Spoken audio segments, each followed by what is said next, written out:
Please subscribe to my channel to help me grow. The moment her words hit my ears, my breath stopped as if my lungs had collapsed inside my chest.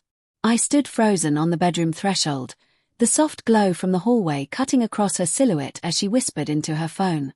"He's taking me tonight." My heart slammed so hard I felt it in my throat. She didn't know I was there. She didn't see my hand trembling on the doorframe. All I saw was her reflection in the mirror, her lips parted, her eyes bright with an excitement I hadn't seen directed at me in months. When she finally turned and saw me, her face drained of color. "Who's taking you?" I asked. My voice wasn't loud, but it carried something sharp enough to slice through the silence. She swallowed hard. I didn't hear you come in." "Who is he?" Her fingers clenched tight around her phone, knuckles whitening. For a moment, I saw the truth flicker there in her eyes, unguarded. Then she blinked, and the wall slammed back into place. "It's not what it sounded like," she said. But lies always sounded like that, smooth, practiced, shaped to soothe instead of reveal. I stepped inside, closing the door behind me. The click made her flinch. "Try again," I said. The air felt heavy, almost alive, as if the room itself held its breath waiting for her confession. Part of me hoped she would break down, fall into my arms, tell me she'd lost herself for a second and didn't mean anything by it. Another part, the part that had been quietly collecting red flags like broken glass, already knew the truth. She looked down. "It was just a joke." "Say it again," I whispered. "Look at me and say it." Her voice wavered. It was a joke. But her eyes, those eyes I had memorized over years of loving her, told a different story. They held guilt, fear, and a strange sadness I didn't understand yet. "Who is he?" I repeated. Her silence cut deeper than any answer.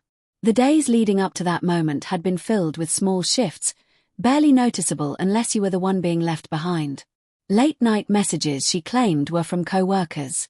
Sudden interest in working out again. A new perfume she insisted was a gift from her sister. And the biggest one, the way she had stopped reaching for my hand in the dark. Still, I told myself we were tired. Busy. Growing through a hard phase. Denial wasn't a decision. It was a slow suffocation I didn't recognize until that night. I walked past her and sat on the edge of the bed. "Just tell me the truth," I said softly. "I deserve that." Her voice cracked. I didn't plan for this to happen. The floor seemed to tilt beneath me. "So there is someone." Tears filled her eyes, but she didn't deny it. She sat beside me, leaving just enough space to feel like the universe itself was prying us apart. "It started as venting," she whispered. "I was lonely. You were always busy, and he just listened." A cold, hollow ache spread through my chest. "Who is he?" My voice was barely audible. She hesitated, and that hesitation was the final answer. "My boss," she said. Every muscle in my body went tight. Not because of who he was, but because of what it meant. Every late-night shift. Every weekend meeting. Every unexplained smile. They all snapped into place like puzzle pieces forming the ugliest picture of my life. I stared at her. And tonight.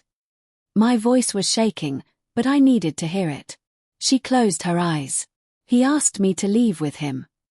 Something inside me broke, not loudly, not dramatically, but in a quiet, devastating way that felt permanent. "And you were going to go?" I asked. Her silence was the answer. For a moment, I couldn't move. Couldn't breathe. My mind spun through every memory we had ever built together. Birthdays. Fights. Long nights holding her when she cried over things she said I couldn't understand anymore. I had thought love would carry us through anything. But love wasn't a shield. It was a wound. She reached for my hand. "I'm sorry. I never wanted to hurt you." I pulled my hand back. "But you were willing to leave me." She sobbed, pressing her palms to her face. I didn't know what I wanted. I stood slowly, feeling the weight of my decision settle into my bones. "I do," I said. She looked up, hope flickering in her eyes. "Please, don't leave. We can fix this." I shook my head. "You left long before tonight." I just didn't want to see it. Her tears streamed down her cheeks, but I walked to the door anyway. Hand on the handle, I said the words she never expected. You said he's taking you tonight. Fine. Go. But when you walk out, you're not coming back to me. Her breath caught. Wait. But I didn't wait. I stepped out, closed the door, and felt the last thread between us snap. And for the first time in months, the silence felt honest.